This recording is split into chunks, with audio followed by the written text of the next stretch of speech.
د ستا په سر کې ستا په ګیره کې چې یو ویښته سپین شو که نه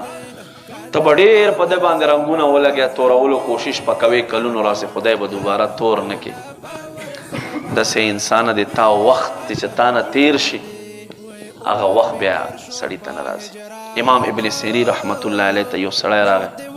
چې بیګم یو خوب ولیدو وی څه دې وکتل وی خوب مې وکتلو ځنګل کې زه منډې وهمه ما پسې ازمری منډې وهي نو زه یوې ونې ته ورختلو کوشش کوم یوې څانګې ته لاس وراچوم ځان پرې راځوړند کړم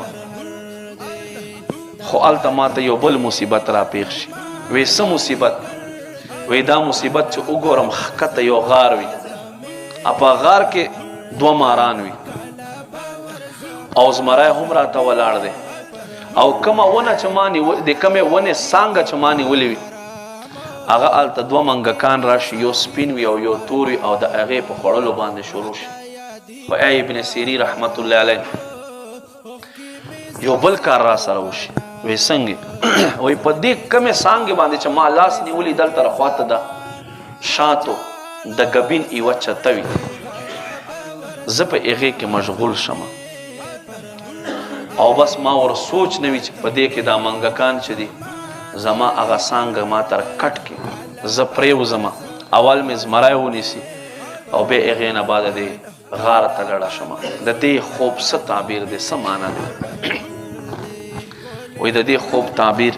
د دې خوب معنی دا دی چې دې ځنګل نه مراد دنیا دی او دا زمری چې تا پسې منډې وهي دا د ستا په ژوند کې تا پسې مرګ لګیا دی منډې وهي او دا مخې ته کم غار چې دی دې غار نه مراد د ستا قبر دی او دا ماران چې دی پکې دا د ستا عمل دی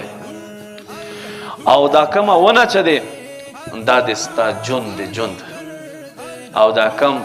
منګکان چې دی دا څانګه چې تر کټ کی دا د ستا ورځ او شپه دی چې ژوند د کټکۍ لګیا دی او کم تا د شاتو کومه چته چې وکتله دې نه مراد د دنیا خوندونه دي چې ته پکې ډوب یې بس د دنیا په خوندو کې ته ډوب شوې تا ته پته ونه لګېده ورځ او شپې د تا ژوند سلسله کټ کړله بس چې راپرېوتې مرګ ونیسلې او مرګ نیسلو سره سره ته قبر ته غذار شو بیا خو د ستا عمل اخوا دی